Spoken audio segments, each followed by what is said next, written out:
Do you think it is unwise, even utterly, utterly dangerous, ridiculous, to try to track down an ex? 0207 862 2222, that's the number. This is exactly what journalist Rachel Johnson did. And in her latest article for The Times, she revealed how she tried to track down the boy that she lost her virginity to at the age of 16, several decades after they had split. She searched not only Google, but databases of births, deaths and marriages. She even reached out to a police officer that she knew for help.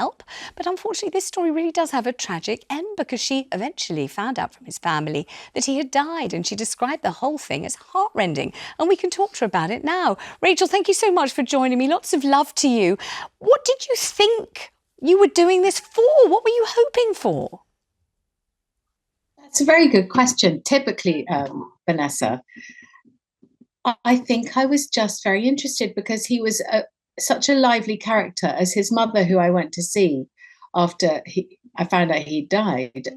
She said he was a character and a half, and I felt I owed it to the family, to his memory, to do it. And then it turned into a kind of what felt like a short story. It was in the Times yesterday, yeah. And I should say that people must be thinking, why did she write something so personal, so maybe intrusive? Well, Aldo's mother was delighted that I paid it attention, I think. And because when somebody full of promise dies age 28, there's that sense that people stop talking about them, and they want to keep the memory alive. And I wanted to keep his memory alive. And what happened after I found out he died, I thought was quite touching. I went to see his parents, and I went to see the place where I'd lost my virginity. And I don't know. I mean, you read it. You were clearly struck by it. I was. I've had a huge reaction to the piece, I should say. Yeah. I've never, ever had a reaction to a written article that this has caused. I've had texts from people that I knew in my teens, in my 20s. Lots of people have responded to it. So I'm wondering whether this taps into something that we all feel when life moves on, and suddenly someone comes into our heads, our minds, and we want to know. And Aldo died before we became consumed by the online world. Yes. And everything we did in real life. There was not a single email or WhatsApp message between us. If we communicated, it was on landlines, we wrote letters, or we met at tube stations, having made arrangements by postcard. Mm. And it just seemed to me such a time capsule of the relationships that we had, you and I, Vanessa, when we were younger and coming into fruition. I mean, the whole thing is incredibly touching, and I completely get why everyone's responded so kind of profoundly and so personally to it, because we all remember first love, we all remember losing our virginity, we all harbour feelings and thoughts and emotions, and also try to remember what we were actually like at that time and think about how we've changed and life has changed. And I suppose lots of us would cherish this idea that you would somehow find that person and you'd reconnect in an incredibly meaningful way, and they'd be your soulmate, and maybe you'd waft off into the sunset with them. And there's something so heartbreaking and tender about the story and what you experience, which is his loss, really.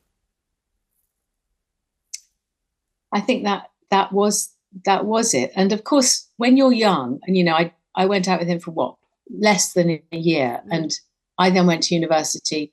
He got into Central St. Martin's. In fact, as I was rereading the piece today for you, Vanessa, I thought, this is like that Common People song. I mean, it was of that era, where you met in mosh pits and you were at art school, and everybody smoked furiously and wore dirty drainpipe jeans. The funniest thing is that he had a very different background, and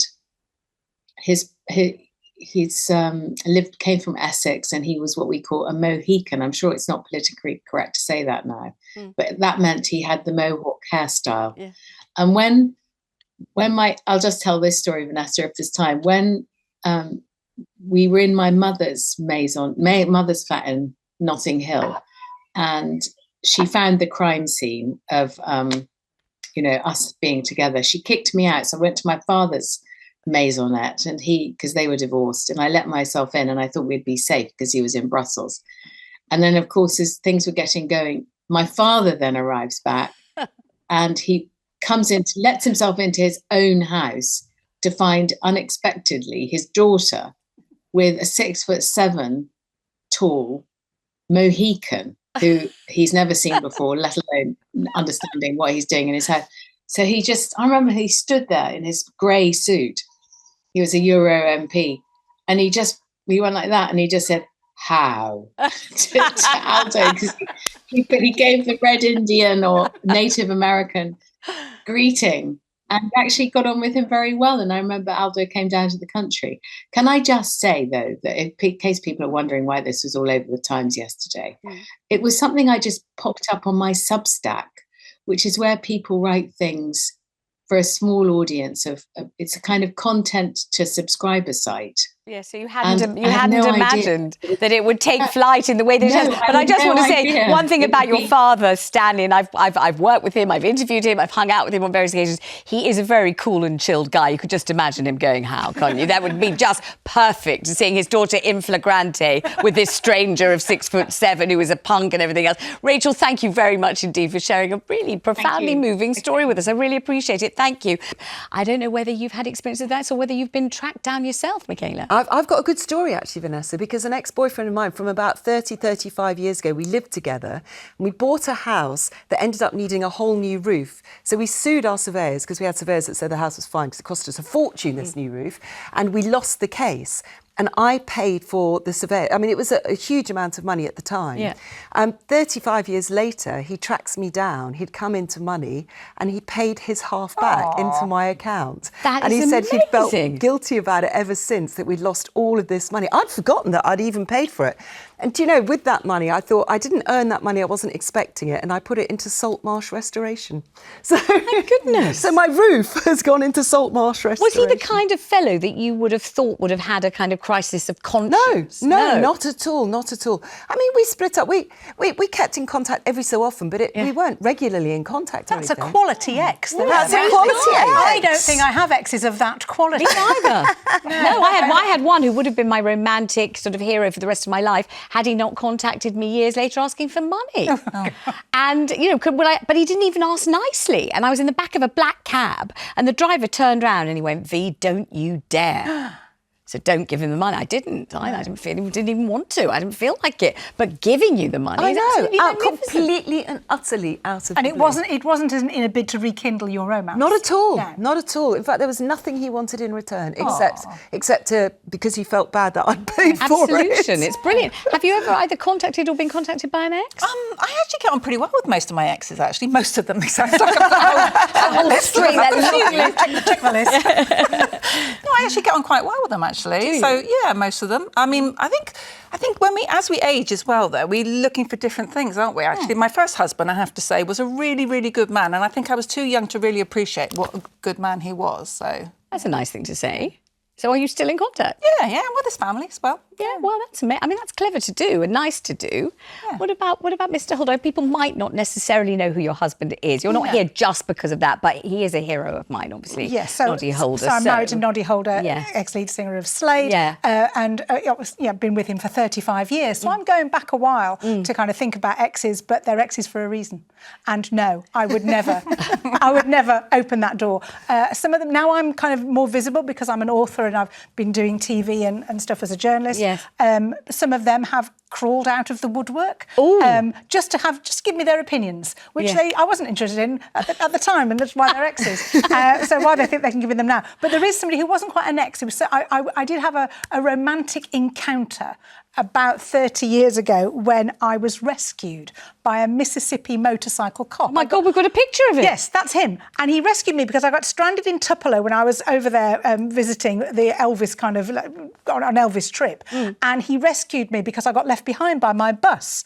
And it was very dramatic. He rescued me and asked for my number, but I never called him. But I used that incident in a rom-com that I've written based in Memphis because it was such an amazing thing that happened to me. Yeah. If I didn't have that picture, I wouldn't believe it was true myself. And so when I talk about that, people go, "Oh, have you tried to track him down?" And I'm thinking, No, because I don't know what his situation was then. He could well have been married at the time. He definitely might be now. Also, it was 30 years ago. He seemed nice, but they do, don't they? And in that kind of first fleeting moment, they all seem great. And I just don't know. I wouldn't. And also, I'm married, and I just think you unlock these things at your peril. The only reason it seems to me, unless you're writing for an article about it, to make those kind of calls and try and track somebody down. The man, if you're doing it as a woman, they're going to think it's a booty call. They're going to think that you're after something that you're probably not after. That's what they're going to think. But I'm still with you being rescued in Tupelo when your bus drove off without you, and this handsome police officer, the officer of the law, just swoops in to save you. He said, I'd gone into a shop buying boots, and my bus had gone off without me. Yes. And as soon as I realised what had happened, I kind of jumped up and down and screamed, and the bus was just heading out of Tupelo. It's a 4-hour drive back to Memphis. But I'd been spotted by this motorcycle cop who pulled alongside and said, "Can I help you, ma'am?" So I kind of told him what had happened, and he just went, "Hop on." So I was like, at that point, I'd never been on a motorbike. Cool, wow. It was very cool. I didn't think it was the time to mention it, so I did hop on, and he sped out of he flagged the bus down, stopped traffic literally, and then asked me for where I was staying, would I for my number. This was 1990. The English accent does that though. Yeah, you could have just married him and lived happily ever after. I'd already met the man that I was in love with and I would marry. Not Mr. Noddy Holder. Mr. Noddy Why wasn't he with you on holidays, stopping you getting left on a bus in Tupelo? Yeah, because we hadn't been going out that long. Right. And Nod says, basically, you could have. Do you call him Nod? I do, yeah. But he was Oh like my that sliding God, doors. I didn't know you called him Nod. I do. That sliding doors moment. He says, "Oh well, you'd probably have ended up kind of skinning a squirrel in a shack in Arkansas," which I think says more about Nod's fantasy about what that would be like than mine. I think that's my fantasy. It all sounds great, especially skinning the squirrel. I've got real trouble with stop squirrel. I it. didn't mention that on the show. Squirrels are getting it today. I'm getting into trouble for saying that in front of Michaela. I should never say, okay, erase that. Okay, what a shame this is live. We could have dumped that on the cutting room floor, but we can't. Paul on Facebook says, I bumped into an ex some years back. They've remained good friends. I'm also friends with her husband, just as she is friends with my wife, which is exceptionally cosy and great.